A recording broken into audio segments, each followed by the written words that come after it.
ಭಾರತ್ ಮಾತಾ ಕಿ. ಈಗ ಶಾಂತಕುಮಾರ್ ಅವರು, ನಾವು ಈ ಹೋರಾಟ ಇಲ್ಲಿಗೆ ನಿಲ್ಲಬಾರದು.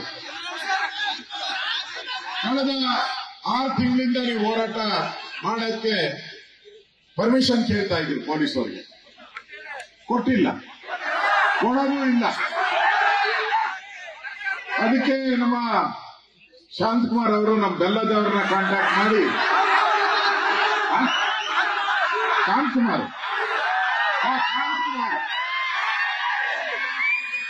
ಅವ್ರು ಶಾಂತಿ ಆಗ್ಲಿ ಅಂತ ನಾನು ಹೇಳಿದೆ. ಅವರು ಶಾಂತಕುಮಾರ್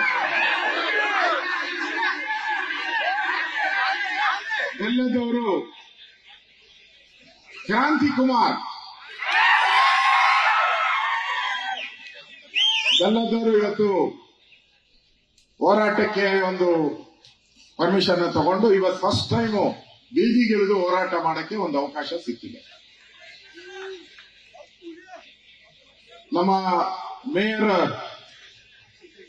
ಜ್ಯೋತಿ ಪಾಟೀಲ್ ಅವರು ಕೂಡ ವೇದಿಕೆ ಮೇಲಿದ್ದಾರೆ, ಭರತ್ ಬೊಮ್ಮಾಯಿ ಅವರಿದ್ದಾರೆ, ಮಹೇಂದ್ರ ಇದ್ದಾರೆ, ಶಿವು ಹಿರೇಮಠ ಅವರು.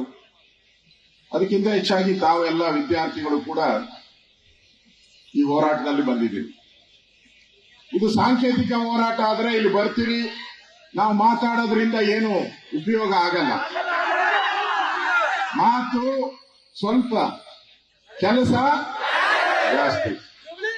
ಈಗಾಗಲೇ ನಮ್ಮ ಕ್ರಾಂತಿ ಕುಮಾರ್ ಅವರು ನನಗೆ ದಾಖಲೆಗಳನ್ನ ತಂದುಕೊಟ್ರು ವಿಧಾನಸಭೆಯಲ್ಲಿ. ಕಳೆದ ಬಾರಿ ಕೆಪಿಸಿಯಲ್ಲಿ ಆಗ್ತಾ ಇರೋ ಅಕ್ರಮಗಳ ಬಗ್ಗೆ ನಾನು 2 ದಿನ ಮಾತಾಡಿದ್ದೀನಿ.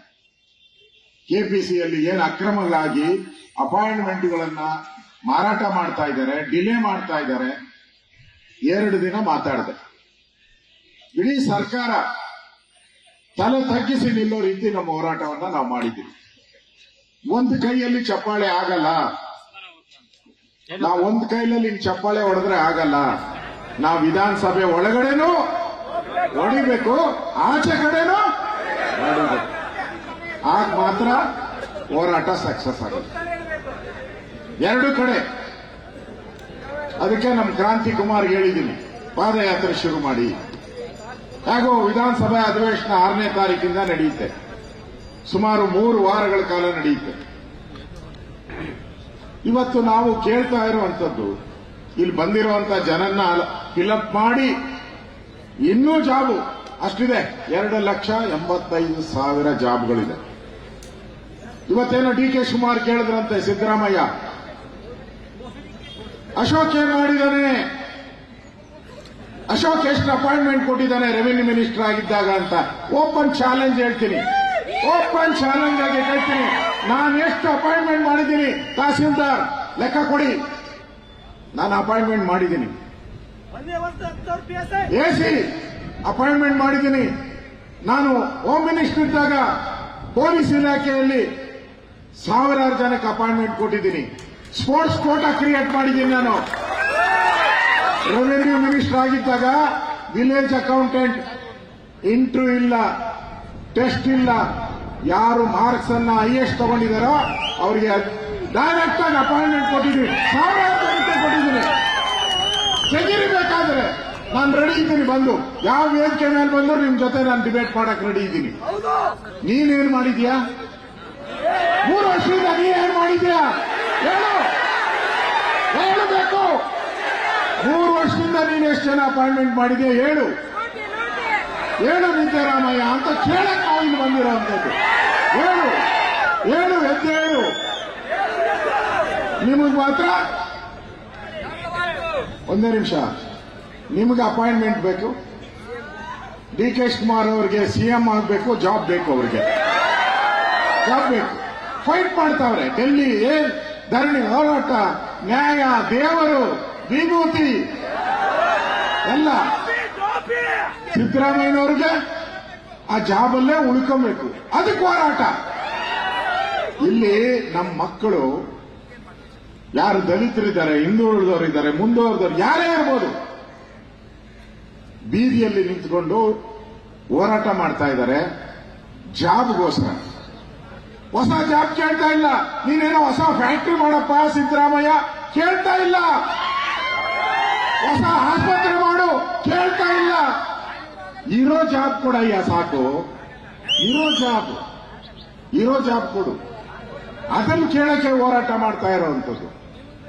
ಯಾವುದೇ ಸರ್ಕಾರ ಇಷ್ಟು ವರ್ಷಗಳ ಕಾಲ ಅಪಾಯಿಂಟ್ಮೆಂಟ್ ನಿಲ್ಲಿಸದೆ ಇರಕ್ ಸಾಧ್ಯನೇ ಇಲ್ಲ. ಯಾಕೆಂದ್ರೆ ನಾನು ಲೆಕ್ಕ ಕೇಳಿದ್ದೀನಿ, ಇಲಾಖೆಯಲ್ಲಿ ದುಡ್ಡಿಲ್ವಾ ಹೇಳಿ, ನಮ್ಮ ಹತ್ರ ದುಡ್ಡಿಲ್ಲ ಹೇಳ್ಬಿಡಿ. ಅದಾದ್ರು ಕೋಟಿ ಐತೆ ಅಂತ ಹೇಳ್ತೀರಾ. ಮೊನ್ನೆ ಅಬ್ಕಾರಿ ಇನ್ಸ್ಪೆಕ್ಟರ್ಗಳೆಲ್ಲ ನೇಮಕಾತಿ ಐತೆ. ಇದು ನೇಮಕಾತಿ ಮಾಡಬೇಕು. ಅಬ್ಕಾರಿಯಲ್ಲಿದೆ, ಪೊಲೀಸಲ್ಲಿದೆ, ಹೆಲ್ತ್ ಅಲ್ಲಿದೆ, ಎಜುಕೇಶನ್ ಅಲ್ಲಿದೆ, ರೆವಿನ್ಯೂ ಅಲ್ಲಿದೆ. ಸಾವಿರಾರು ಅಪಾಯಿಂಟ್ಮೆಂಟ್ ಇದೆ, ಲಕ್ಷಾಂತರ ಇದೆ.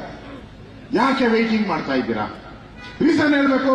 ನಿಮ್ಮ ಅಪಾಯಿಂಟ್ಮೆಂಟ್ ಮಾತ್ರ ದಿನಾ ಪೇಪರ್ ತೆಗೆದ್ರೆ ನಿಮ್ಮಿಬ್ಬರದೇ ಅಪಾಯಿಂಟ್ಮೆಂಟ್. ಯಾರ ಅಪಾಯಿಂಟ್ಮೆಂಟು? ಇವ್ರಿಗೆ ಅಪಾಯಿಂಟ್ಮೆಂಟ್. ಮಕ್ಕಳದ ಅಪಾಯಿಂಟ್ಮೆಂಟ್ ಏನಾರ ಹೇಳಿದ್ದೀರಾ?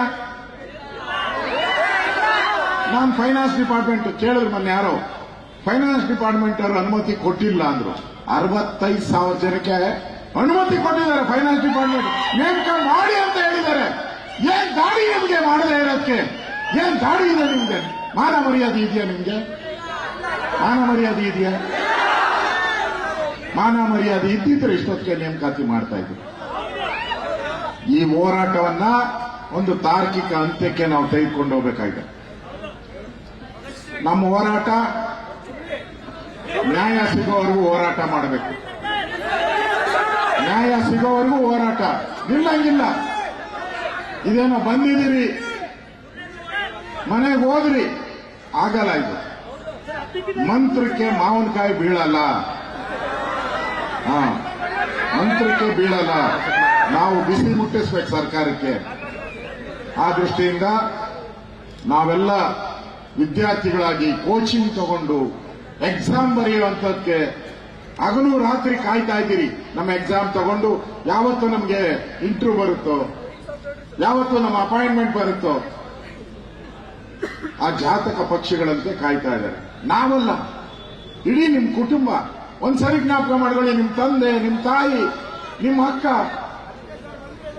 ಎಲ್ಲರೂ ಕಾಯ್ತಾ ಇದ್ದಾರೆ. ನನ್ನ ಮನೆಯಲ್ಲಿ ಒಂದು ಉದ್ಯೋಗ ಸಿಗ್ಬೋದು ಅಂತ. ಆ ಉದ್ಯೋಗಕ್ಕೂ ನೀವು ಕಲ್ಲಾಕಿದಿರಲ್ಲ. ಇದು ನ್ಯಾಯನ ಸಿದ್ದರಾಮಯ್ಯನವರೇ? ಇದು ನ್ಯಾಯನ? ನೀವು ಮಾತೆತ್ತದ ಹೇಳ್ತೀರಿ. ನಾನು 17 ಬಡ್ಜೆಟ್, 17 ಅಂತೆ. ಯಾರು ರೆಕಾರ್ಡೆ ಅಂದ್ರೆ ಕರ್ನಾಟಕ ಇತಿಹಾಸದಲ್ಲಿ ಯಾರು ಅಷ್ಟು ಬಡ್ಜೆಟ್ ಅನ್ನು ಮಂಡನೆ ಮಾಡಿಲ್ಲಂತೆ. ನಾನು ಮೊನ್ನೆ ಕೇಳಿದೆ ಲೆಕ್ಕ, ಏನಪ್ಪ 17 ಬಡ್ಜೆಟ್ ಮಾಡಿದೆಯಲ್ಲ, ರಾಜ್ಯ ಎಷ್ಟು ಮುಂದುವರೆದಿದೆ ಎಂದೆ. ರಾಜ್ಯ ಎಷ್ಟು ಲೆಕ್ಕ ಕೊಡು ಒಂದೆ. ಅವ್ರು ಯಾರೋ ಲೆಕ್ಕ ಕೊಟ್ಟ, ಒಬ್ಬ ಅಧಿಕಾರಿ, IAS ಅಧಿಕಾರಿ ಲೆಕ್ಕ ಕೊಟ್ಟ. ಏನು ಅಂತ ಹೇಳಿದ್ರೆ, ಮೊನ್ನೆ ಒಂದು ಸರ್ವೆ ಮಾಡಿದ್ರಿ, ನಂಜುಂಡಪ್ಪ ವರದಿ ಅಂತ ಇತ್ತು. ಅದರಲ್ಲಿ ಕರ್ನಾಟಕದಲ್ಲಿ ಎಷ್ಟು ಜಿಲ್ಲೆಗಳು ಹಿಂದುಳಿದಿದೆ ಅಂತೇಳಿ ನಂಜುಂಡಪ್ಪ ವರದಿ ಕೊಟ್ಟರು. ಅವ್ರು ಹೇಳಿದ್ರು, ಇದು 10 ವರ್ಷದಲ್ಲಿ ಇದೆಲ್ಲ ತಾರತಮ್ಯ ಹೋಗ್ಬೇಕು.